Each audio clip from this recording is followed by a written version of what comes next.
आईकडनंच ओटी भरली गेली आहे, कसं वाटतंय? सांगायचं म्हणजे मी मिस्टरांच्या सोबत 2 वर्ष प्रवास खूप खडतर काढलाय. अगदी मी माझ्या मुलांना सोडून अक्षरशः मी त्यांच्या जीवाची बाजी इतकी लावली की त्यांचा जीव कसा वाचवायचा याच्यात प्रयत्नात होते, पण कुठे यश मला आलं नाही. देवाने शेवटी आमची साथ सोडली. त्यानंतर ज्यावेळेस डेट झाली असं कळलं, त्यावेळेस जमिनी पायाखालची माझी सरलीच म्हणजे बाहेरच पडले.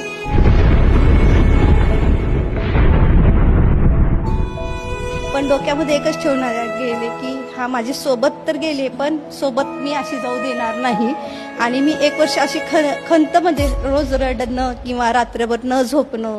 मग 1 वर्षानंतर मी असं पाहिलं की मला घरच्यांची कुठून साथ नाही आहे, पण आई वडिलांची साथ आहे. पण मला त्यांची साथ नव्हती, कारण माझे मिस्टर म्हणायचे की तू तुझ्या पायावर उभी राहा आणि कोणापुढे हात पसरायची मी तुला वेळ येऊन देणार नाही.